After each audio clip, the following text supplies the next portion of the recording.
Montana Territory, 1881. The morning her world shifted, Rhea Kincaid found the tattered note buried deep in her father's old saddle bag, the leather stiff from years of disuse and dust clinging to it like bad memories. She had only gone to the barn to fetch a length of rope. The note slipped out when she turned the bag upside down, chasing a rat from one of the back shelves. It fluttered to the dirt floor like it had held its breath for years, waiting for someone to find it. The handwriting was her father's, messy, rushed, but unmistakable. "If anything happens to me, find the man named Lawton Grady. He's near Bridgers Creek, runs cattle west of the canyon. He'll help you. He owes me." Rhea stared at the note, her throat dry. Her father had been gone for nearly 6 months now, buried on a wind-whipped hill behind the house. Consumption had taken him fast. He never once mentioned a man named Lawton Grady. Still, the name clung to her thoughts like burrs. Lawton Grady. Bridgers Creek. A man her father trusted. She folded the note and slipped it into her pocket. By nightfall, she had packed a satchel, saddled her mare, and locked the cabin behind her. She left the lantern lit in the window. Habit, mostly. No one was coming back. It took her 2 days to reach Bridgers Creek, riding through dense pine woods and open plains softened by the last of spring's melt. The wind never stopped moving out there, and neither did her thoughts. On the 3rd day, she found the land her father must have meant a stretch of fenced pasture tucked into the shadow of the mountains, with a squat wooden house and a barn that looked like it had been built by someone who knew how to build things that lasted. She rode up slow, leading her mare the last few steps. A man stepped out of the barn, wiping his hands on a rag, his shirt damp with sweat. He was tall, broad-shouldered, with hair the color of river rock and eyes that narrowed against the sun. He looked to be in his late 20s, maybe 30.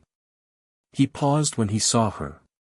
"You lost?" he asked, voice low but not unkind. "I'm looking for Lawton Grady," she said, pulling the note from her pocket. "My father was Elias Kincaid. He said you owed him."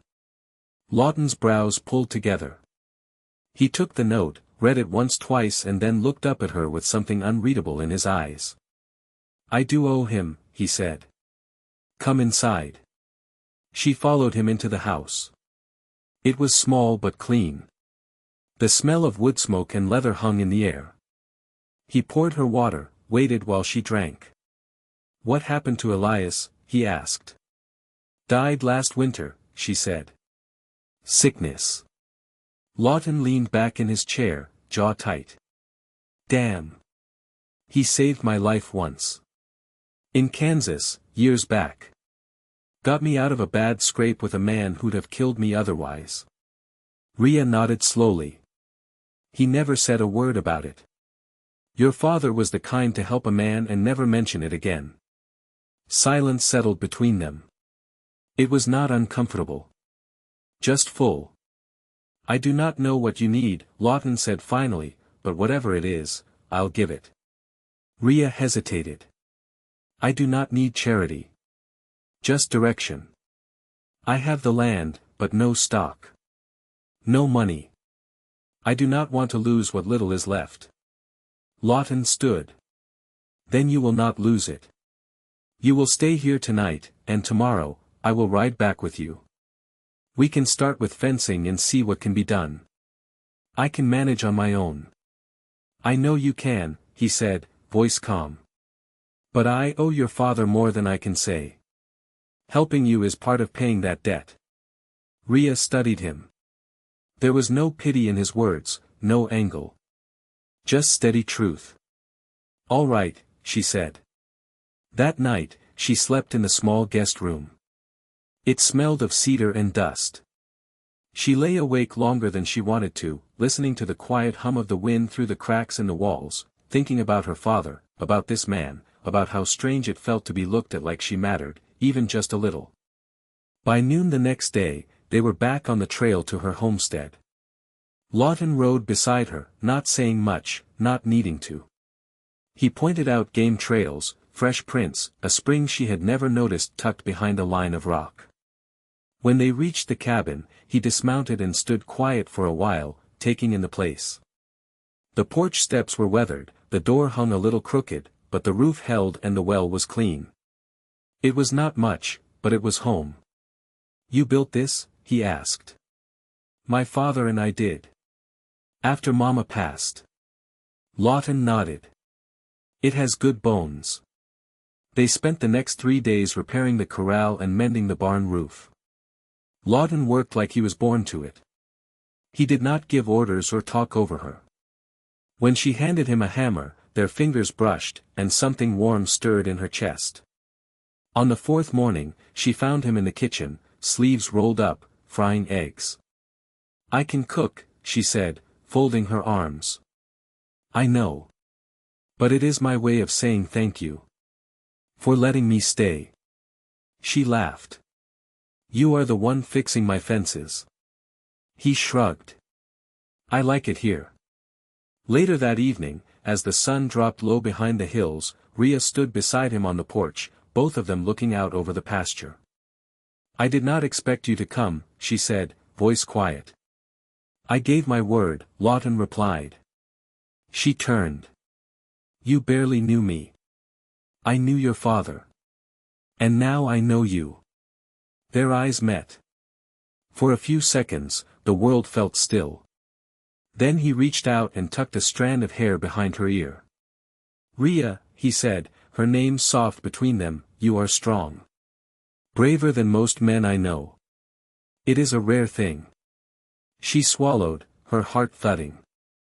"I do not know what this is," she said, voice barely above a whisper, "but I feel it." "So do I." He did not kiss her. Not yet. But his hand lingered near hers, and she did not pull away. That night, she dreamed of warm hands and wide skies, of safety she had not felt in years. And when she woke, the light through the window felt like a promise. By late April, the thaw had fully broken the ground, and the air carried a dampness that made boots heavy and sleeves cling. Rhea stood at the edge of the pasture, watching as Lawton drove the last fence post into the earth.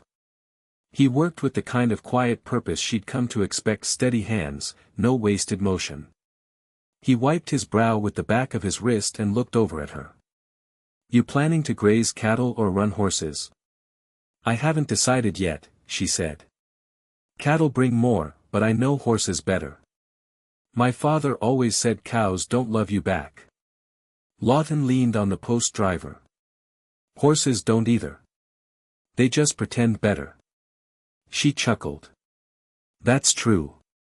She walked toward him, stepping over a gopher hole, careful where she placed her feet. He passed her the mallet without asking, and she began driving the next post with rhythmic strikes that echoed across the open field.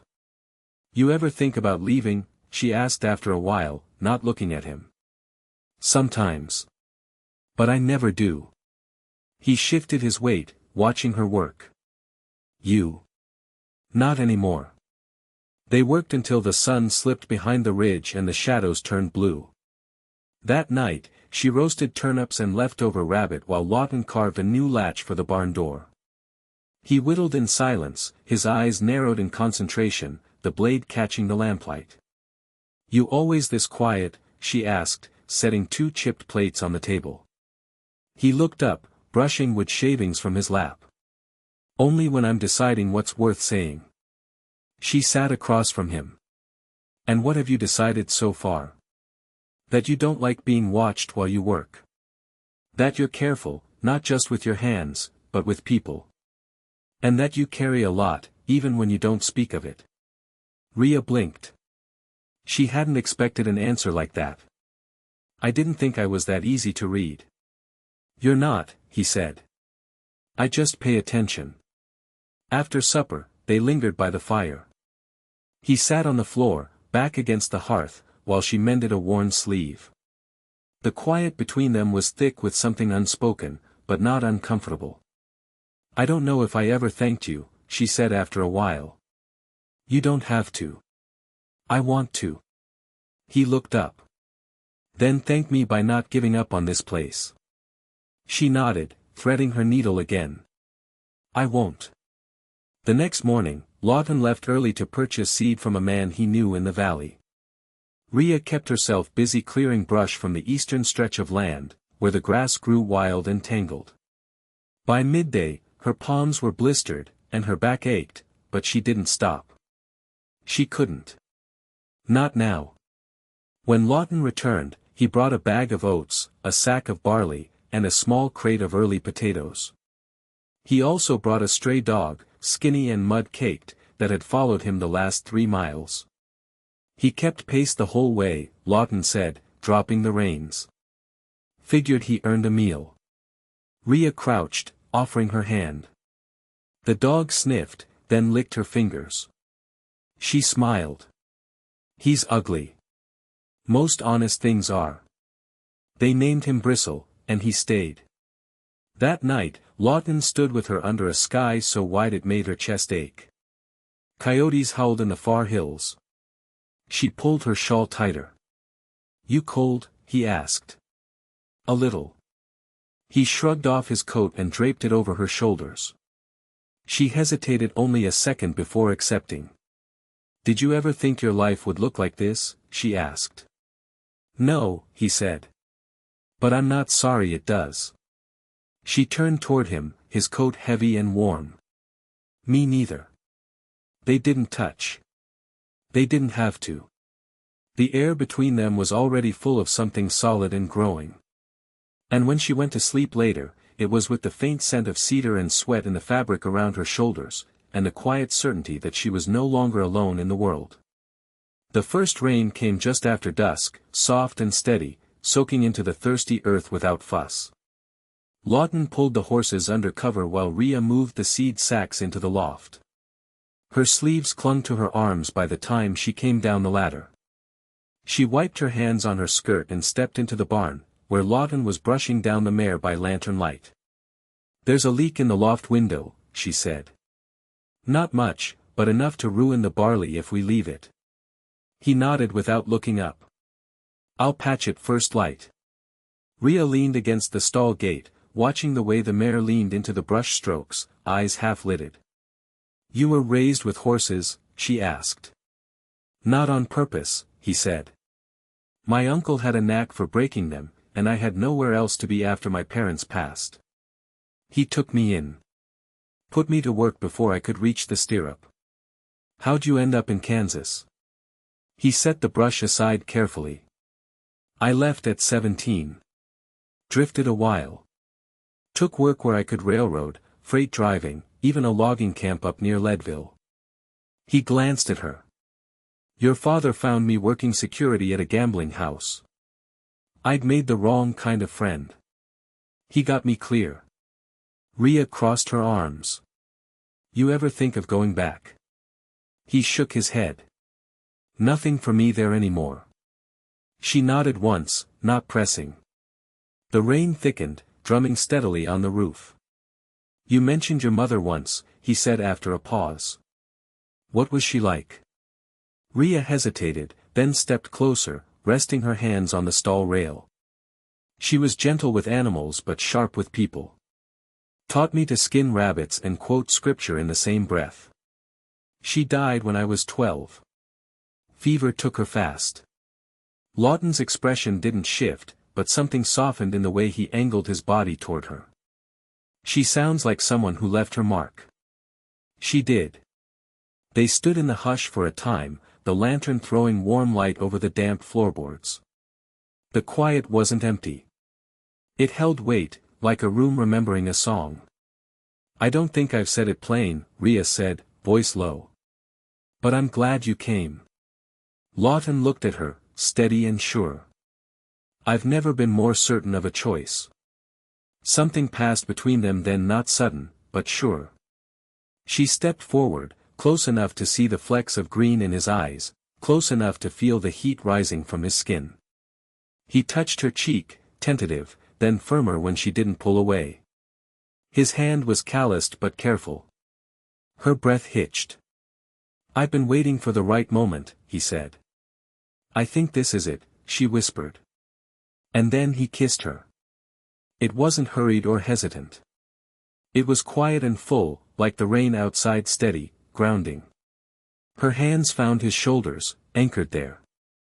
His other arm came around her waist, drawing her closer. When they parted, she didn't step back. "I don't want you to leave when the fences are done," she said. "I wasn't planning to." A gust of wind rattled the barn doors, and neither of them flinched. They stood together, the scent of hay and damp earth around them, the storm beyond the walls forgotten. Later, when they walked back to the house, her hand brushed his, and he caught it, held it without a word. Inside, the fire had burned low, but the coals still glowed. They sat close, shoulders touching, bristle curled at their feet. "I've spent years looking over my shoulder," Lawton said, voice rougher now. "Running from things I didn't know how to fix." "You're not running anymore," Rhea said. He turned to her. "No. I don't think I am." The rain continued through the night, but it never reached the warmth between them. And when morning came, it found two people no longer waiting for permission to hope. By May, the wild iris had started pushing up between the rocks along the ridge, and the mornings came with a kind of hush that only happened before the first planting. Rhea stood on the back porch with her sleeves rolled, pouring hot water over ground chicory. Lawton sat on the edge of the steps, lacing his boots. "You think the ground's ready?" she asked, setting the pot aside. He pulled the laces tight. "South Plow'll take it. The section near the tree line's still too wet. We plant there now, we'll lose half the seed." She nodded, already sorting the rows in her mind. "We'll do the oats first. Then potatoes." He looked up at her. "You sure you want to plant them here?" "I am." There wasn't hesitation in her voice anymore. Not the kind that came from doubt. Just the kind that waited to see if the world would match her pace. They started early, Lawton plowing with a borrowed single share, Rhea walking behind with the seed sack slung over one shoulder. The rhythm of it settled into them quickly. They didn't talk much, except when it mattered, adjusting the harness, shifting the furrow, checking the depth of the seed. They didn't need to fill the silence. Their presence did that fine on its own. By late afternoon, her hands were streaked with soil and her arms ached from the weight of the sack. Lawton handed her the dipper from the bucket, his thumb brushing her wrist as she drank. "You always this stubborn?" he asked. She wiped her mouth with the back of her hand. "Only when something's worth pushing for." He smiled, faint but easy. "Then I hope I never end up on the wrong side of you." She didn't answer, but the corner of her mouth lifted as she turned back to the field. That night, they ate late cornmeal biscuits and the last of the smoked trout he'd brought back from the creek 2 days earlier. Bristle curled beneath the table, tail thumping lightly whenever either of them moved. After the meal, Lawton sat at the table sharpening a drawknife, the rasp of metal against stone filling the quiet space between oil lamp flickers. Rhea sat beside him with a ledger open, pencil in hand. "I need to ride into town tomorrow," she said, eyes still on the page. "We're low on lye and salt. I'll need nails, too." Lawton tested the blade with his thumb. "You want company?" "No. I should go alone." He looked at her, waiting. She met his gaze. "It's been a long time since I walked into a store and didn't feel like I had something to prove. I want to do it just to see if I still can." "I understand." She nodded once, then returned to the ledger. "I'll be back before evening." He set the blade down and leaned back. "You ever think of building up the place? Maybe adding another room?" She paused, then looked around the cabin. "I have.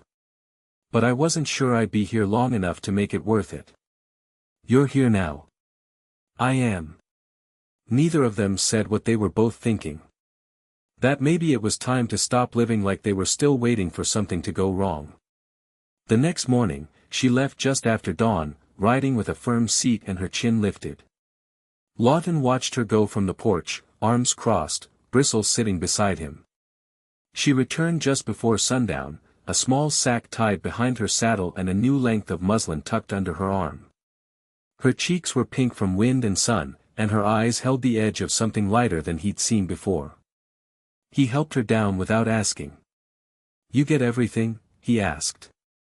"Mostly. They were out of lye, but I traded for beeswax instead." She nodded toward the cloth. "And I bought this. 4 curtains." He raised a brow. "Curtains? I thought maybe it's time the windows looked like someone lived here." He smiled, then reached for the sack. "Come on. I'll start warming the stew." As they stepped inside, the last of the light slipped over the horizon behind them. The fire caught quickly, and the smell of pepper and thyme filled the room. She moved around him easily, setting down the cloth, pulling bowls from the shelf. The way their hands brushed no longer startled her. It felt like something they'd grown into. After they ate, she stood by the window with the muslin folded over her arm. "I used to think if I made something too fine, it'd make the emptiness louder. Now I think maybe it just gives the quiet a place to rest." Lawton came to stand beside her, close but not crowding. "You're not alone in it anymore." "No," she said. "I'm not." He slid his hand gently into hers. She didn't hesitate. They stood like that until the fire dimmed and the last of the light from the coals turned the floor the color of honey.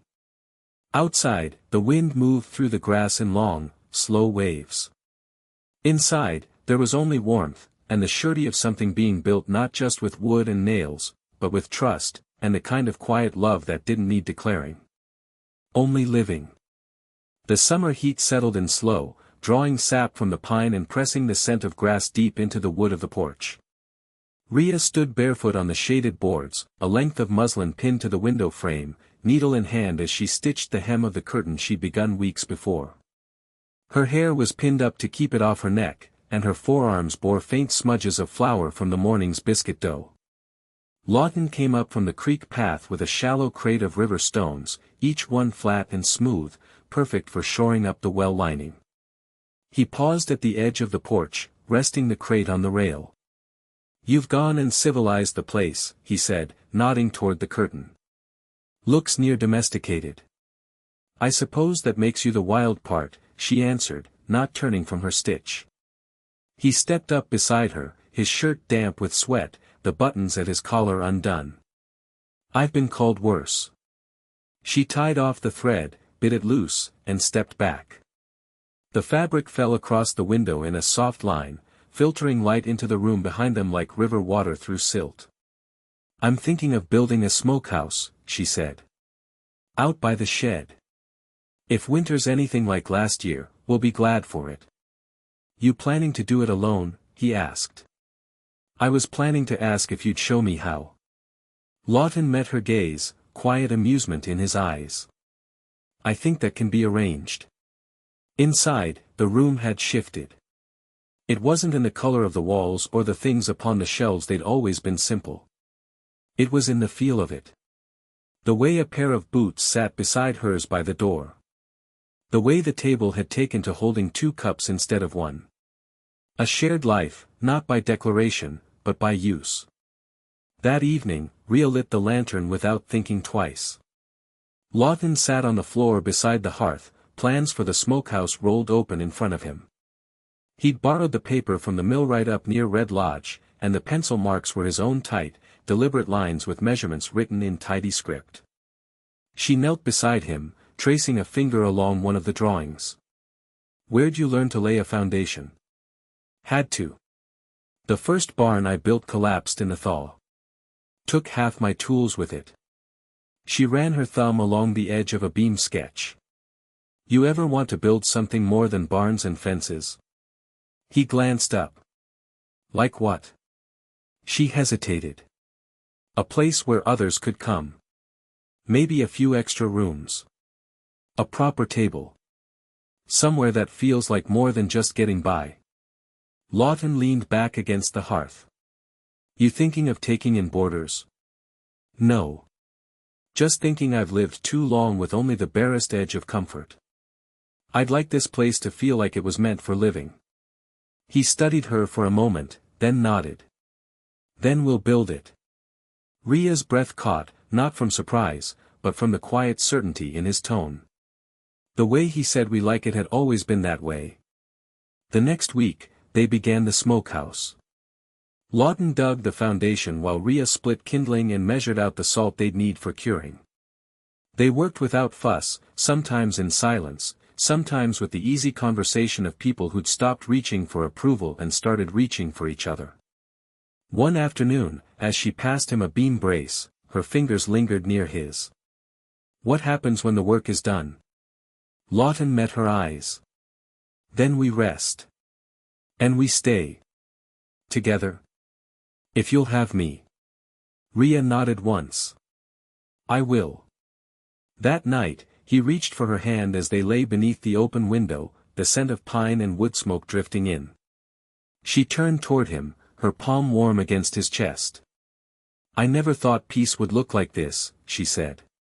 Lawton kissed her brow. "Peace isn't loud. It's something you notice after it's already settled in." They were married on the ridge behind the house, beneath the same pine where her father had once marked the property line with a notch in the bark. The preacher came from a day's ride off, and the neighbors brought what they could: a jar of honey, a quilt, a sack of dried apples. It was more than enough. Rhea wore a new dress the color of faded cornflour, and Lawton combed his hair back with a part so straight it looked like he'd measured it. Bristle trotted between guests, tail wagging, ears twitching at every shout of laughter. When the preacher asked if she came of her own will, Rhea said yes without hesitation.